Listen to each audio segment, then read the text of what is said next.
So if we take a look at number 1, we have a trinomial, meaning there's 3 terms, and this is a quartic, meaning the largest exponent is 4. This means we're going to have 4 solutions. Whenever you have a trinomial that is a quartic, to solve it, you are going to use split the middle. Same process, the variables just look a little bit different. So the number out in front is 1. Multiply the first and last together. 1 times negative 24 is negative 24. So I'm going to write down all the factors of 24, which are 1 and 24, 2 and 12, 3 and 8, and 4 and 6. The ones that will combine to give us our middle, which is positive 2, are going to be 4 and 6.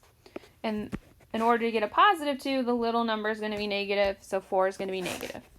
Negative 4 times positive 6 gives me negative 24.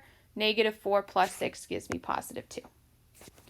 So we're going to rewrite our middle just like we would with split the middle, except this is just going to be x to the 4th minus 4x squared, because again they have to match, plus 6x squared minus 24. Now that we have 4 terms, we're going to use grouping. My GCF between x to the 4th and x squared, or 4x squared is x squared. My leftovers then are x squared minus 4. Bring down that plus sign. My GCF between 6x squared and 24 is 6. And my leftovers are x squared minus 4. Make 2 parentheses. My GCFs go together in one. My repeating parenthesis goes in the other. This is really important. Always check and see if you can factor further when you solve a quartic using split the middle. There's nothing I can do for x squared plus 6, so I'm just going to set it equal to 0 and solve that equation.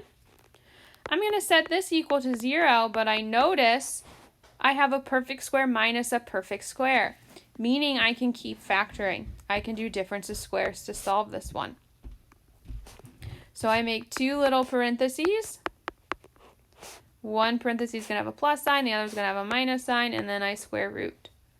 The square root of x squared is x. The square root of 4 is 2. Then I'm going to set each of these equal to 0, x plus 2 equals 0, x minus 2 equals 0, and solve. When I solve this equation, you subtract the 2, so you get x is equal to negative 2. Here you add the 2, so x is positive 2. So there are 2 of your solutions. To solve this equation, I just subtract the 6 on both sides. Again, I can't factor it any further. I don't have perfect squares.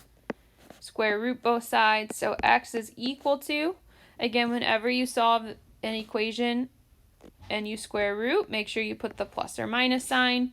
There's a negative underneath the radical, so I need to take out an I, and that 6 becomes positive. We cannot simplify radical 6 any further, so there's our final answer. Again, when you have the plus or minus sign there, that counts for 2 solutions. So we have 2 here, positive I radical 6 and negative I radical 6. Here's our third, and here is our 4th solution.